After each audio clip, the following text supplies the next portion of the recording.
성도 여러분, 한 주 동안도 평안하셨습니까? 우리 주님의 은혜가 함께 예배하는 우리 모든 성도들에게 함께 하시길 주님의 이름으로 축복합니다. 우리 지난주에 이어서 우리 오늘부터 1, 2, 3부 대면 예배로 시작이 됐습니다. 우리 3부는 지난주부터 시작했지만 오늘부터 1부 7시 반, 2부 9시 반, 또 우리 3부에 이렇게 함께 예배를 드리게 됩니다. 속히 우리의 모든 예배가 정상화되어서 우리 성도들이 마음 놓고 예배하고 서로 찬양하고 기쁨과 감사의 교제 나눌 수 있게 되기를 바랍니다. 우리 전우좌우 보시면서 주님의 이름으로 사랑합니다 인사 한번 나누시고 축복 나눠주시기 바랍니다. 우리 인터넷으로도 예배하시는 분들도 곁에 있는 분들과 함께 평안의 인사 나눠주시면 감사하겠습니다. 오늘은 야고보서 1장에 있는 말씀을 통해서 영적 성장 세 번째 시간 유혹이라는 제목으로 함께 말씀의 은혜 나누도록 하겠습니다. 시험과 유혹이 어떻게 차이가 될까? 우리 영어로는 테스트, 템테이션 이런 단어를 쓰고 있지만 실생활에 우리 영적 전쟁에서 이 두 가지를 구분하는 것은 그렇게 쉬운 일이 아닙니다. 한 목사님이 시험과 유혹을 이렇게 아주 간단하게 정의를 하셨어요. 시험과 유혹이 무엇이든지 간에 사탄의 유혹은 우리를 최악으로 몰고 가고 하나님의 시험은 우리에게 최선을 가져다 준다. 오늘 예배하는 우리 모든 성도들, 우리와 함께 계실 때, 하나님이 우리와 함께 하실 때 시험 중에도 유혹 가운데도 하나님이 우리에게 가장 좋은 것으로 모든 것을 협력하여 선을 이루심을 믿고 주 앞에 감사와 기쁨으로 예배하는 성도들 되시길 축복합니다. 야고보는 대체로 65년경에 순교했으리라 라고 이렇게 추정합니다. 그래서 우리가 읽는 편지는 훨씬 그 전에 쓰여졌겠죠. 전해지는 이야기에 따르면 핍박자들이 야고보를 거꾸로 매달아서 성전에서 떨어뜨리겠다라고 협박했다고 합니다. 예수를 부인하라라고 했던 거죠.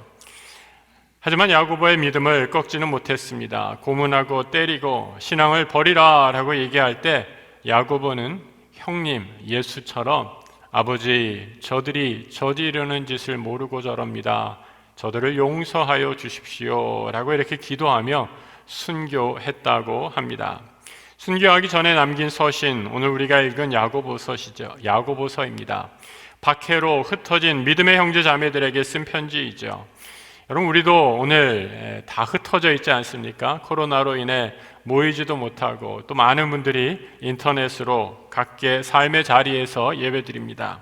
하지만 야고보는 우리가 박해로 인해 흩어져 있지만 이 시험을 잘 이기고 견디면 더 믿음의 성장을 이룰 것을 가르쳐 주고 있습니다. 이 시험이 바로 우리의 믿음을 증명해 주기 때문이죠. 1장 2절로 4절의 말씀입니다. 내 형제들아 너희가 여러 가지 시험을 당하거든 온전히 기쁘게 여기라. 이는 너희의 믿음의 시련이 인내를 만들어내는 줄 너희가 알미라. 인내를 온전히 이루라. 이는 너희를 온전하고 구비하여 조금도 부족함이 없게 하려 함이라. 야고보 사도는 오히려 시험을 당하면 기뻐하라 라고 권면하고 있습니다. 시험을 당할 때 기뻐할 수 있는 이유, 시험을 통해서 우리의 믿음이 더 견고해지기 때문입니다. 여러분, 마이클 펠프스라는 선수를 아십니까? 이렇게 생긴 선수, 미국이 자랑하는 수영 선수입니다. 자랑할 만도 할 것이 올림픽 역사상 한 개인이 딸 수 있는, 그 전까지는 러시아 체조 선수였던 것으로 기억하는데 한 사람이 딸 수 있는 최대 메달을 획득한 선수입니다. 2004년 아테네 올림픽에서 금메달 6개, 동메달 2개, 2008년 베이징 올림픽에서 금메달 8개, 2012년 런던 올림픽 금메달 4개, 은메달 2개, 2016년 리우데자네이루 올림픽에서 금메달 5개, 은메달 1개로 도합 총 28개의 메달을 딴 어마어마한 선수이죠. 스포츠 사이언스를 연구하는 한 학자가 이 펠프스가 어떻게 이렇게 위대한 기록을 세우게 됐나라고 그 원인을 분석했습니다. 어떻게 훈련하고 하루의 일과는 어떻게 되고 그의 일상을 다 데이터 자료화했습니다.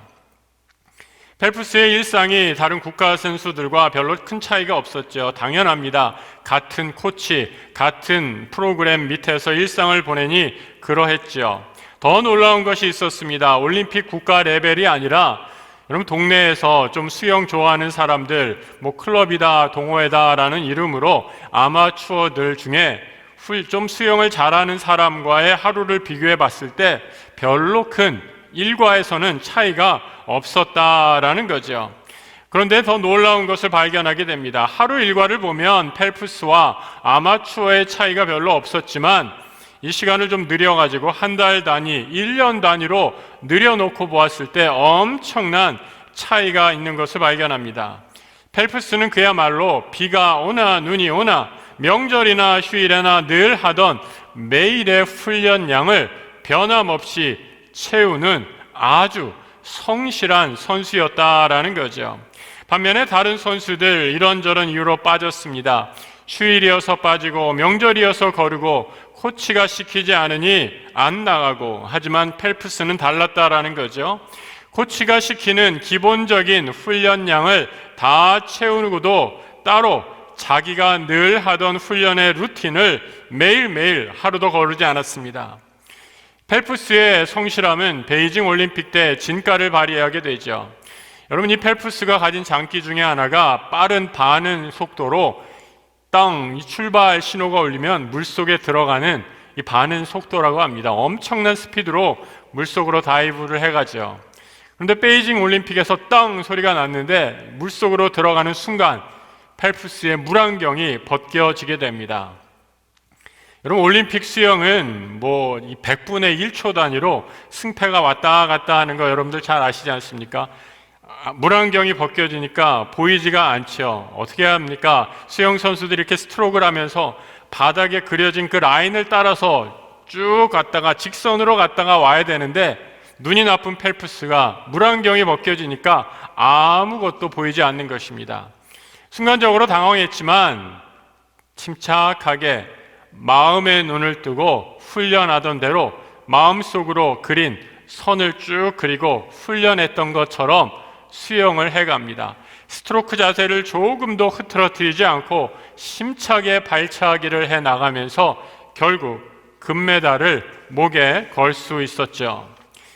저는 이런 펠프스 선수가 가진 성실함의 원리가 우리 신앙인의 삶에도 그대로 적용된다고 믿습니다. 코비드19가 우리의 믿음을 시험하고 있습니다. 모이지도 못하고 예배드리는 것도 어렵고 나누고 교제하고 기도 제목도 나누는 것이 어려운 시절입니다. 그런데 이런 시험 중에 별처럼 빛나는 분들이 계시죠. 누구입니까? 매일매일 기도하고 말씀 훈련하며 경건 훈련을 하시는 분들은 흔들리지 않는 믿음으로 이 모든 시험과 유혹을 너끈히 이겨내는 것을 보게 됩니다. 사랑하는 성도 여러분, 우리의 환경과 어려움을 탓하기 전에 바로 지금 이 시기, 이 시간 하나님과 더 가까워지는 기회로 삼는 우리 모든 성도들 되시길 우리 주님의 이름으로 축복합니다. 저는 우리 사회가 점점 이 꾸준함이 가져다주는 축복을 상실해 가고 있는 것 같아서 걱정입니다. 성실하게 매일 일함으로 재산을 모으는 사람 바보로 취급받지요. 일확천금 한탕으로 벼락부자가 되는 사람만이 늘어나고 있습니다. 정치는 어떠합니까? 선출직으로 뽑은 국회의원, 국민의 공복이다라고 이렇게 얘기하지 않습니까? 그런데 자신들이 완장을 차니까 도덕이나 윤리의식 다 망각하고 온갖 비리와 도덕적 부패를 저지릅니다. 처음 시작할 때는 어떻습니까? 다들 국민을 위해 모든 것을 바치겠다라고 얘기하지 않습니까? 저는 이분들의 이 처음의 맹세 거짓이 아니라고 믿습니다. 처음의 초심이 다 순수하고 나라를 위한 마음이었다 믿습니다. 하지만 권력이 주어지고 명예와 찬사가 뒤따르다 보니 어느새 자신도 모르게 유혹에 걸려 무너지고 만 것입니다. 오늘 본문에서 시험과 유혹을 통해 길러지는 믿음의 덕목 중에 하나, 바로 인내라고 말하고 있는 이유도 여기에 있습니다. 우리의 믿음은 세례받고 한두 달 신앙생활 해보다가 맞으면 계속하고 안 맞으면 다 때려치우는 그런 것이 결코 아니지요. 하나님 나라가는 그날까지 계속 걸어야 하는 하나님의 거룩한 부르심입니다. 인내함으로 성숙하게 되고 지혜를 얻게 됩니다. 여러분, 우리 삶에 인내 없이 이루어지는 것이 몇 가지나 있는가? 인내 없이 얻어지는 것 결코 값진 것이 아님을 알게 되죠. 사람 사이의 관계도 마찬가지 아닙니까? 신혼 때에는 불타는 사랑으로 뜨겁게 사랑합니다. 결혼 때에 멋진 그 남자, 그 여자만 보입니다. 하지만 결혼하고 나니 여러 가지 어려움이 생기게 되죠. 관계의 어려움, 시집 식구, 처가 식구들과의 갈등이 벌어지게 됩니다. 우리나라 교부 갈등 아주 오래되었지만 제가 미국에서 공부할 때 제 친구, 미국 친구였는데 장모님이 자기가 있는 곳에 방문하니까 너무 힘들어 하더라고요. 참 이상하게 생각했어요. 우리나라에서 장모님, 사위한테 얼마나 잘해주십니까? 그런데 이 친구는 장모님을 그렇게 힘들어하는 거예요. 왜 그러냐라고 물어봤더니 장모가 오면 이 사위 흉을 그렇게 본다는 거예요. 그래서 자기 딸이랑 사위 흉을 실컷 보고 가서 장모님 떠나고 나면 아내와도 한 번 싸우고, 그래서 장모 오는 것 별로 좋지 않다라고 스트레스 받아 하는 모습을 본 기억이 납니다. 결혼 처음에는 다 누구나 장밋빛으로 사랑의 서약을 하고 시작하지요. 하지만 전혀 예기치 못한 환경의 변화, 문화의 차이를 경험하게 됩니다.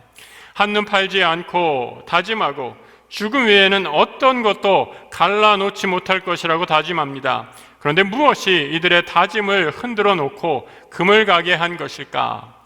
사랑의 한 면만을 알고 다른 한 면을 보지 못했기 때문입니다. 누구를 사랑한다고 하면 장밋빛 설레임만 있는 것이 아니죠. 사랑에는 반드시 인내가 따릅니다.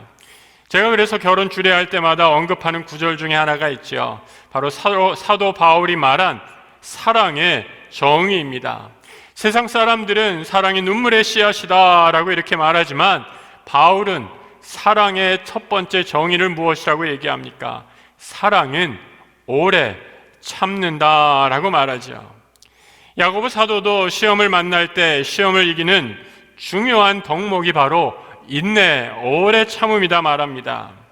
시험을 참는 자는 복이 있나니 이는 시련을 견디어낸 자가 주께서 자기를 사랑하는 자들에게 약속하신 생명의 면류관을 얻을 것이기 때문이라. 시험을 찾아올 때 인내하는 것이야말로 생명의 면류관을 받는 길임을 가르쳐주고 있습니다. 시편 126편에서는 이렇게 아름답게 묘사하지요. 눈물을 흘리며 씨를 뿌리는 자는 기쁨으로 거두리로다. 인내를 통하여 우리에게 얻는 것 또 하나의 유익이 있습니다. 그것이 무엇입니까? 1장 4절에서 앞서 읽었던 것입니다. 인내를 온전히 이루라. 이는 너희로 온전하고 구비하여 조금도 부족함이 없게 하려 함이라. 인내를 통해 우리가 온전해지고 부족함이 없어진다. 인내를 통한 온전함, 우리가 완벽해진다던가 아니면 우리를 둘러싼 세상이 너무나 살기 좋은 완전한 세상으로 변한다는 말이 결코 아닙니다. 야고보가 말하는 세상, 시험과 환난으로 가득 찬 우리가 오늘 접하는 세상과 전혀 다르지 않은, 아니 더 힘든 그런 세상이었을지도 모릅니다. 그럼에도 인내로 온전하여질 때 한 가지 발견하는 것, 우리가 감당할 수 없는 큰 시험, 환난과 어려움, 그 깊은 눈물의 골짜기를 지날지라도 모든 것이 하나님의 계획 밖에 있는 것은 하나도 없음을 겸손히 깨닫게 된다라는 거죠. 모든 것이 하나님의 손 안에 있기에 주와 함께 걸어가는 삶이 주는 풍성한 은혜를 고백하는 것입니다. 오늘 할렐루야 찬양대원의 가사를 보면서 오늘 설교랑 어쩜 그렇게 잘 맞나라고 감사했어요. 하나님이 우리 안에, 내가 하나님 안에 있습니다. 주님이 내 안에, 내가 주님 안에 있죠.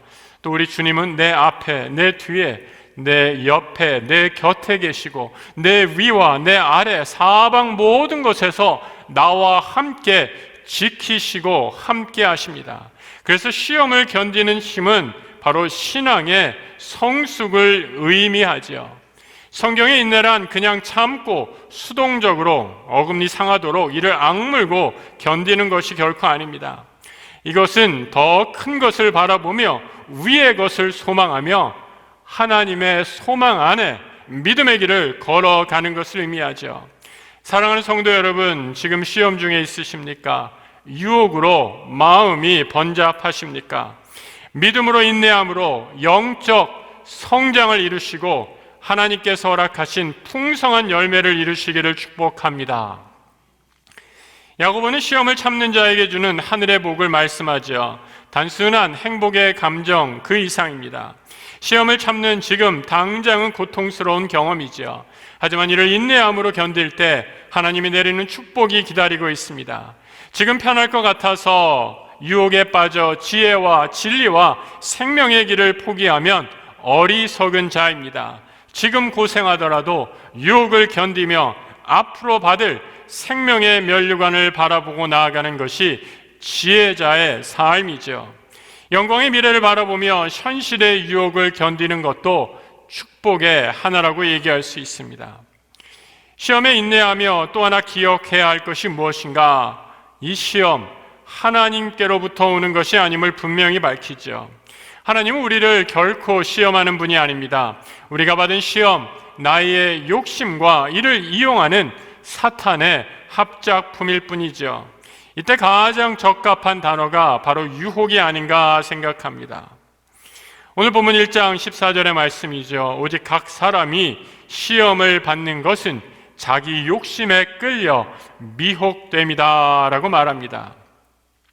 욕심에 끌려 미혹된다라는 말의 의미, 물고기 낚싯줄에 미끼에 딱 꿰서 물고기가 한 번 걸리면 그 미끼에 헤어나오지 못하는 상태를 말합니다. 욕심의 미끼에 걸리게 되면 이 욕심이 나를 주장하여서 결코 빠져나올 수 없죠. 이 욕심은 무한 팽창해서 도무지 만족할 줄 모르기 때문입니다. 그래서 야고보는 이 욕심이라는 미끼에 한번 걸리게 될 때의 결과를 이렇게 말씀해 줍니다. 욕심이 잉태한 즉 죄를 낳고 죄가 장성한 즉 사망을 낳게 된다. 인간은 다 욕심이라는 DNA를 지니고 이 세상을 살아가죠. 여러분, 욕심은 처음에는 아주 작게 시작합니다. 욕심을 가졌을 때 세상에 이 정도 욕심 없는 사람이 어딨어? 라고 하면서 그 욕심을 합리화하게 되죠. 이런저런 일에 욕심을 냅니다.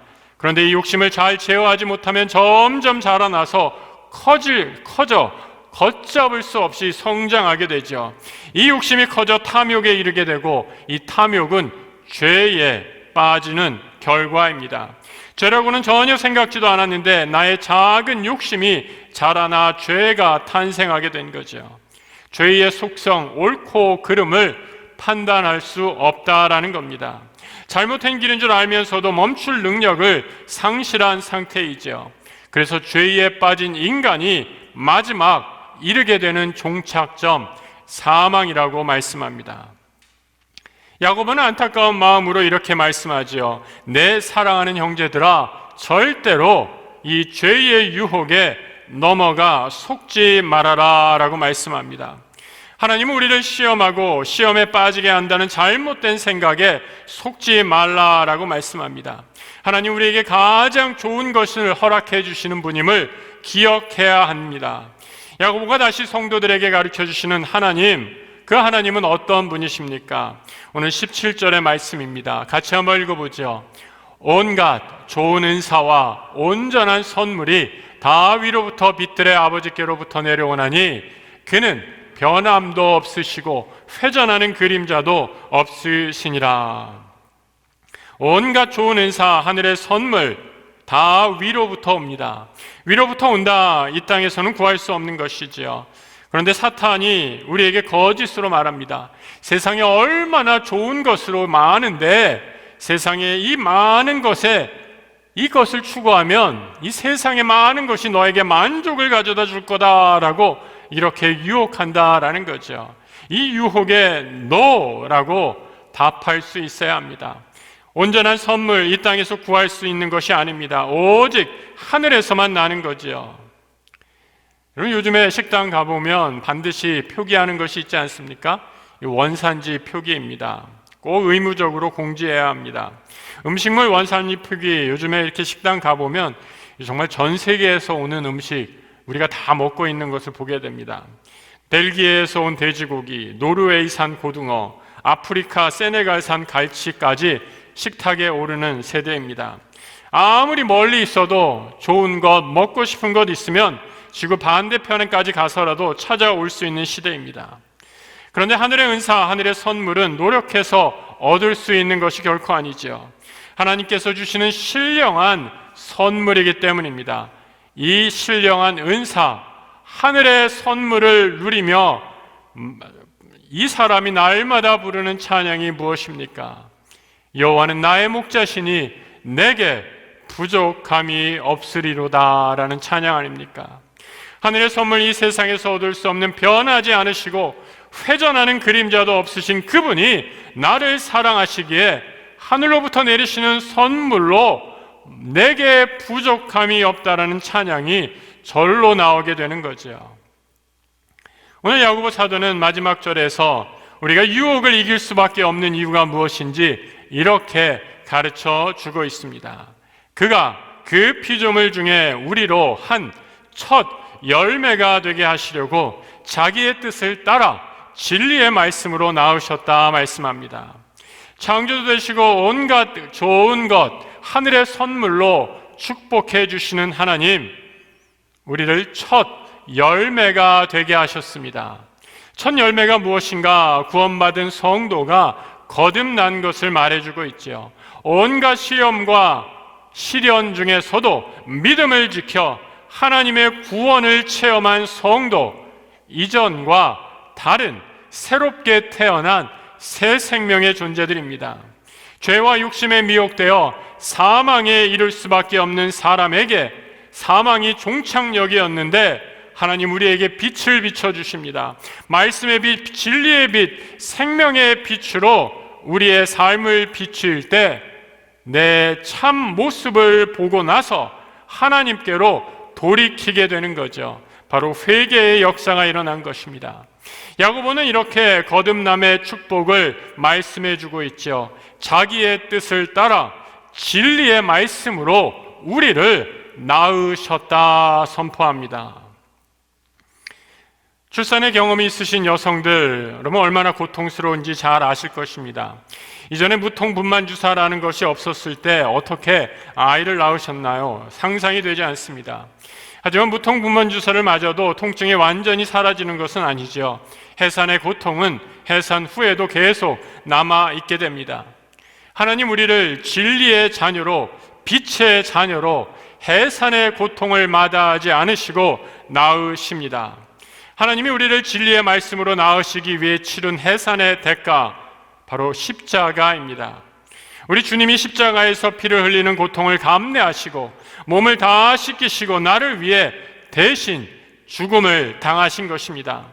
나의 욕심의 대가, 나의 죄의 대가는 사망이기 때문이죠.